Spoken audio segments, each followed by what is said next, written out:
Ladies and gentlemen, help me welcome on stage Angela F. Williams.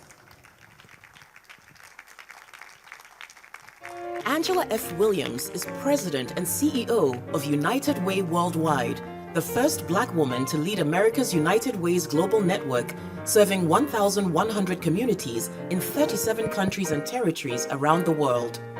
With more than 30 years of leadership experience in the nonprofit and corporate sectors, Williams brings her innovative vision and a long history of purpose-driven work to her role at United Way Worldwide. Williams previously served as President and CEO of Easter Seals, General Counsel and Chief Administration Officer at YMCA of the USA, Interfaith Liaison for the Bush-Clinton-Katrina Fund, Special Counsel on Criminal Law for Senator Edward M. Kennedy on the Senate Judiciary Committee's staff, and as U.S. Air Force Judge Advocate General's Corps, JAG. Williams' vision for United Way Worldwide is to create equitable solutions in communities and ensure that people experiencing problems have a voice in solving them. Let's welcome our keynote speaker, Angela F. Williams, President and CEO, United Way Worldwide.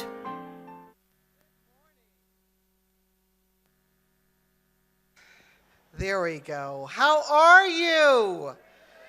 Oh my goodness. Am I supposed to say, what is it? I know. And then you say, ooh, that was a little weak. So if I say EWN,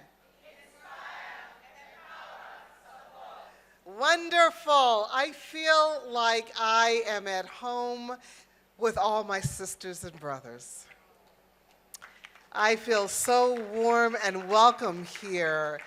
You all are so lovely, and it's been just about a year when I was here last year to greet you and to spend time with a smaller group of you for breakfast.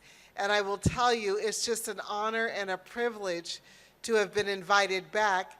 And I have been looking forward to this experience now since I was here in November of last year. That's how impactful the meeting that we had last year was for me. And I just want to say, I have already asked, can I be a member of EWN? So if any of you are on the fence, you need to get off of the fence. This is the best place to be. And so what I really appreciate is this opportunity to engage with leaders from around the world, primarily here from Ghana, but from around the world.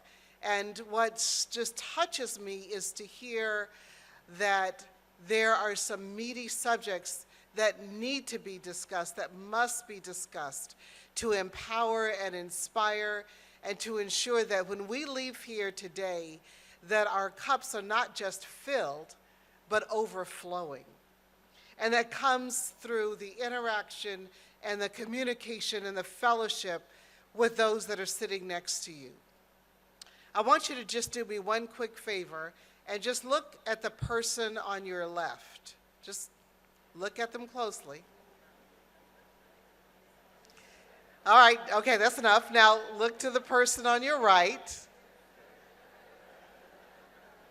Okay, that's enough. I just want you to know that the person you just looked at is a world changer.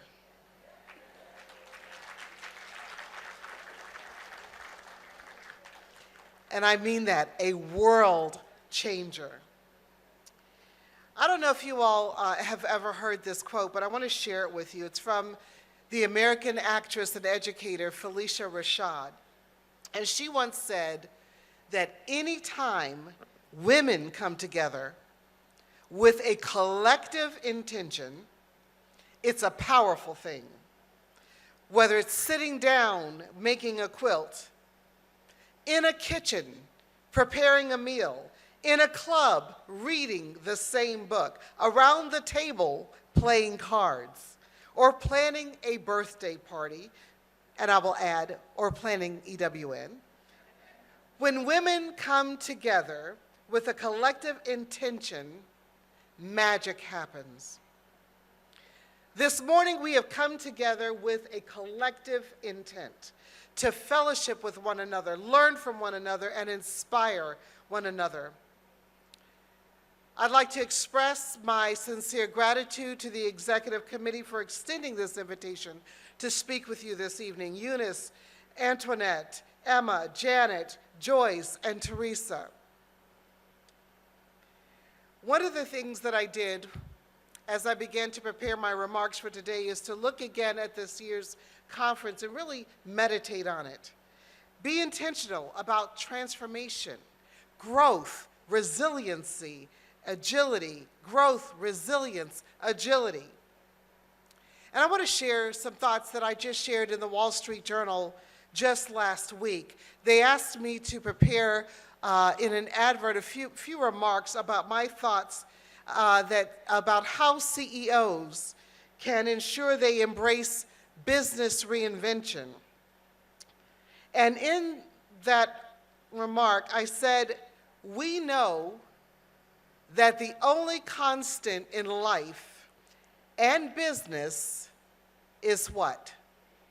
Change.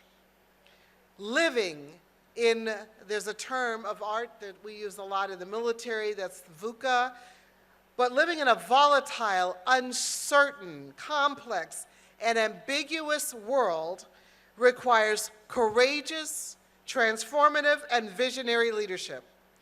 Enterprising leaders reject complacency. By assessing the signals and signs of the time, they position their companies to be sustainable. As future-forward thinkers, they ensure their products and services are relevant for decades to come. This class of leaders consistently ask themselves, if my business closes tomorrow, who would care? The challenges of volatility, uncertainty, complexity, and ambiguity can lead to growth, resilience, and agility when they encounter courageous, transformative, and visionary leaders. I dare say this applies to all aspects of our lives, personally, professionally, and spiritually. Now, I know that's a lot of adjectives to try to wrap our minds around or to remember, but I want to just break it down for a minute. I want to start with sharing with you my journey to becoming the president and CEO of United Way Worldwide, because it was not a straight line. In fact, if you were to look at my career path, and you saw a little bit on the video, you'd wonder, how does each point connect to the other? I started my career as a lawyer on active duty in the United States Air Force. I then became a criminal prosecutor with the Department of Justice. I then became an ordained Baptist minister. I have my Master's of Divinity degree. I then stepped into the nonprofit and into the NGO space. And so I want to share this, and that is that at various points in my life and career, I didn't always see the complete picture. But I was always prepared and prayerful about the doors that were being opened for me, and when I should take that leap of faith or when I should stay still.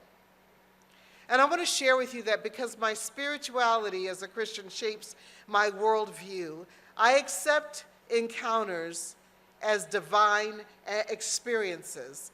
And I want to share that this moment in time for all of us here is a divine encounter. And who knows, but that person that you just looked at to your right, or the person that you looked at to your left, may end up being the person that opens the door for your next. And that's what's so important about being in the room and seated at the table. I would dare say that all of my experiences haven't been great. A lot of times I have been the first, the only, or the one of few. And that wears on a person's soul. It drains you emotionally when you are the first, the only, or the one of few. It gets hard when you have to not only just break the glass ceiling, but go against the concrete ceiling. It gets draining when you hear the word no, or people say, not yet, or can you really do this? Are you ready for this? Are you prepared? You don't have the right credentials. I'm not seeing how your past has prepared you for the now.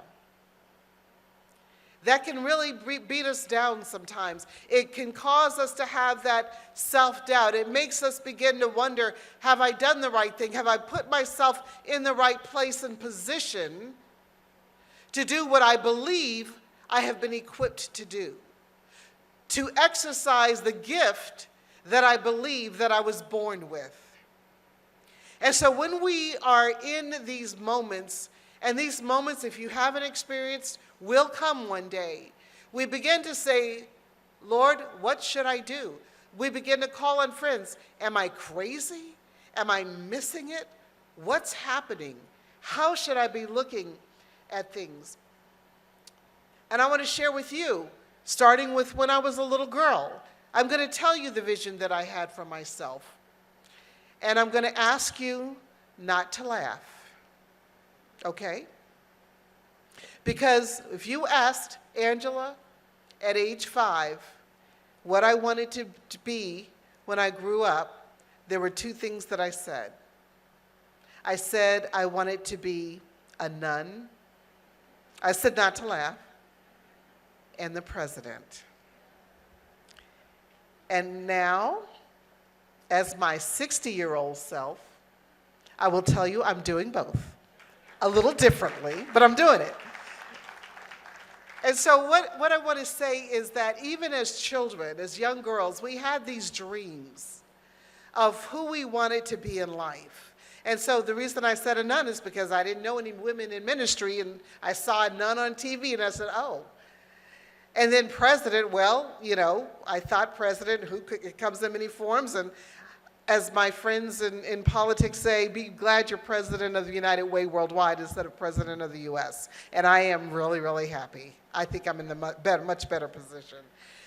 But go back and reflect on what it is that you enjoy doing, that you found pleasure in, or that you dreamed of.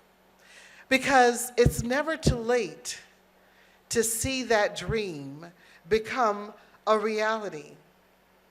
My dream now is president of one of the largest privately funded nonprofits in the world that raises annually over $4 billion a year. That's larger than some countries. And so when you think about the power of dreams and then walking step by step along the way, not necessarily seeing how your pathway is getting you to the fulfillment of the vision, but just by faith knowing that it will happen. And I want to tell you that I grew up in an era in the United States in the 1960s where black people were allowed to vote, but not really, where we could not sit at lunch counters with white people. We had to not use the same water fountains. We had everything separated, went to different schools, and it was separate and it was unequal. And my dad, as a Baptist minister and head of what is an organization called the NAACP, and he worked alongside Dr. Martin Luther King Jr. And I remember also with one of our church members always lying in front of our house overnight with a shotgun in case the Ku Klux Klan would try to come and do some harm to our family. But growing up, I kept hearing my parents being hopeful of a better day, of my parents willing to be fighters and advocates to ensure that we all could grow up in a system of equality where there was equal access. And I remember finding a letter that my dad wrote in the 1950s to all of the pastors and said, now is the time to be courageous and to stand up and fight for what is right. And it's in those personal experiences, coupled with my dream that formed my own personal mission to fight to provide more people with access to health care, education, and economic mobility, which is what United Way Worldwide does. I have also been an advocate for women because we know that women are the backbone of every society. Women get things done and are key, yes. Women get things done and are key to solving so many of the global challenges we face. And so to ignore women's voices and power in the face of crisis is to miss out on the ingenuity and lived experience that is so critical in solving global issues, as well as hyper-local community issues. So we always hear this phrase like, we're living in challenging times. But let's be honest, the times have always been challenging.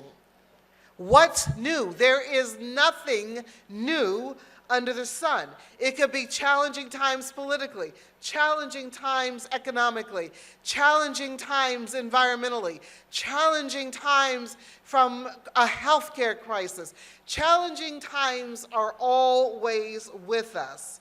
But all the time, women persevere and we rise to the challenge.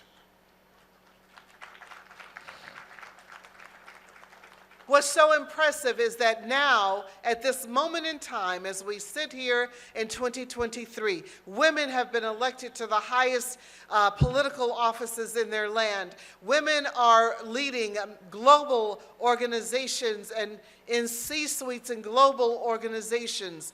Women are entrepreneurs. Women are innovators. Women have gone to space and back.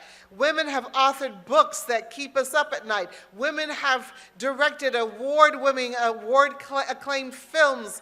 And so women have continued to do wonderful, incredible, innovative, effective things in this world.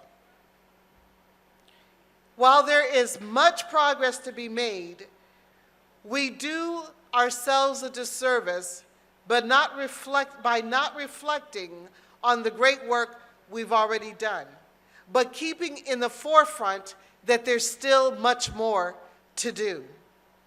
And so that's why we need more women like you all in this room that are in positions of influence and excellence.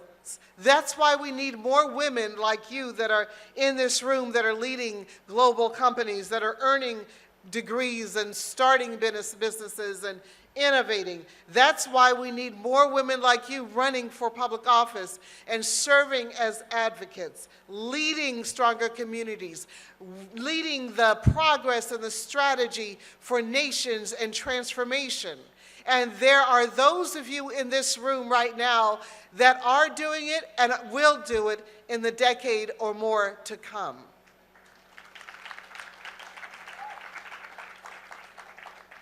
Just a few weeks ago, I had the pleasure of being in Belfast, Northern Ireland, for the One Young World Conference. And that is the conference that is the largest conference of youth leaders in the world. 160 countries were represented. And I took as one of my 5 delegates a young woman from Accra, who is a member of the United Way Ghana. It was the first time she had ever been out of the country. Yes. And my commissioning to her was, and there were, I will tell you, there were other young people, young leaders, entrepreneurs from Ghana that were there, and I had the opportunity to meet them as well. But my commission for my particular staff person is, now that I've exposed you to a world of young leaders from 160 countries, I am commissioning you to come back to Ghana and be a world changer. And that's what you all do. That's what EWN is all about. That's the heart and the soul and the spirit of why you all have come together.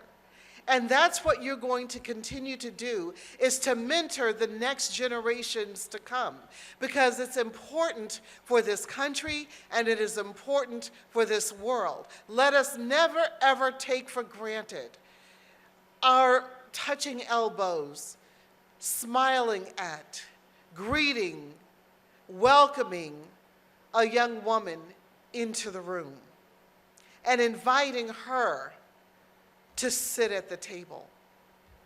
And that is for men and women to do. And so in one of the panels I talked about in Belfast, it was a panel about representation matters, women of color in leadership. And I spoke about my own professional journey and how mentors and allies, some of them who looked different than me, made the case for how showcasing my full, authentic self had to show up. And I talked particularly about this white male partner at my law firm who one day came into my office and said, "Angela, how is business development going?" And I said to him, "What do you mean? I'm one of the only black, well, actually, I was the only black female lawyer, come to think of it, in the firm, in that particular office."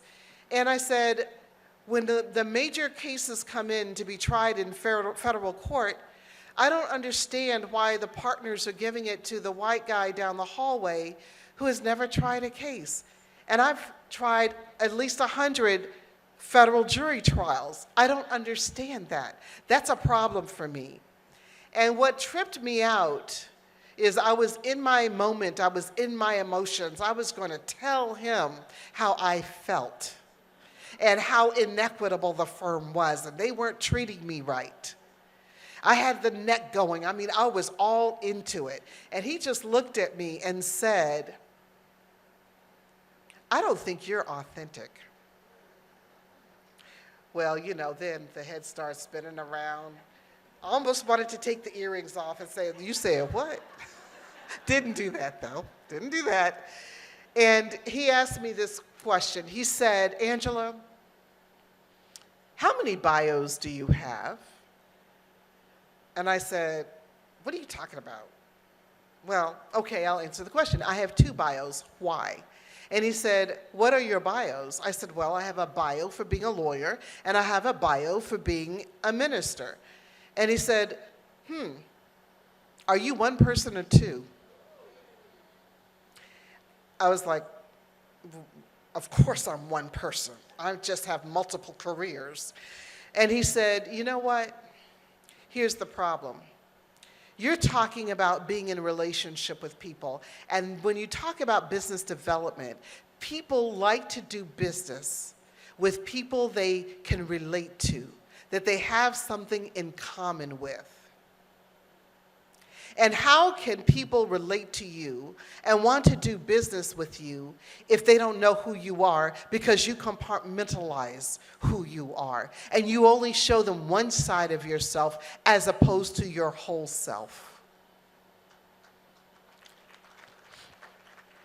And so then he said, "I'm going to help you become authentic."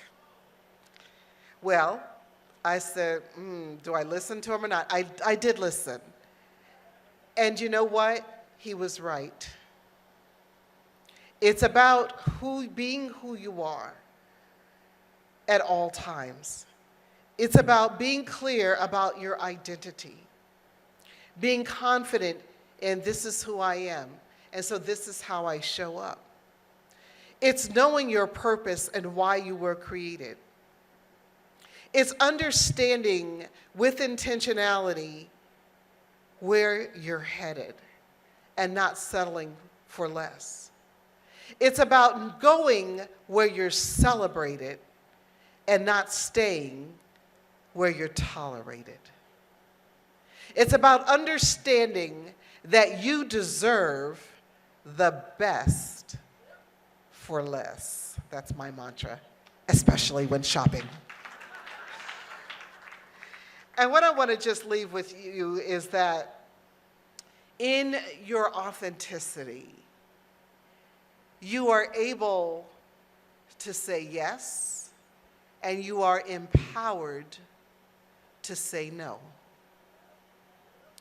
You decide the course of your life. You do it as opposed to having it done to you. So be all that you were created to be. You all in this room are fearfully and wonderfully made. Each one of you here is gifted beyond measure. Each one of you here is a treasure. And so going through the rough places, going through the tough experiences, managing barely through the hard times, just know that you'll come through it a much better person and an even brighter star. So thank you for allowing me to be here with you. Thanks. Thank you so much to our keynote speaker for today, Angela F. Williams. Angela, if you would please just stay there for one moment. So many nuggets of wisdom you've imparted to us this morning. We're so grateful to you. And we have something special for you. Yes, so please just stay there for just a moment.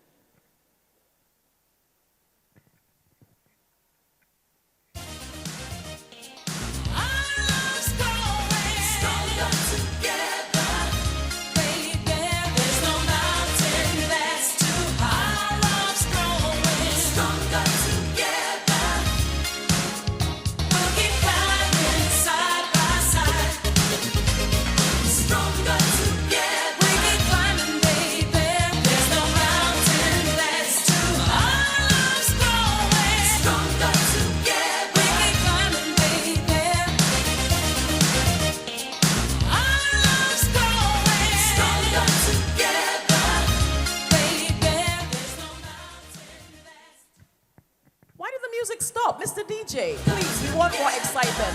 Ladies and gentlemen, let's put our hands together. Let's celebrate our keynote speaker, Angela F. Williams. Let's celebrate the EWN 2023 conference. Let's celebrate inspiring, empowering, and supporting women. And let's meditate on the words she shared with us.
Once again, a round of applause for our keynote speaker, Angela F. Williams, President and CEO of United Way Worldwide.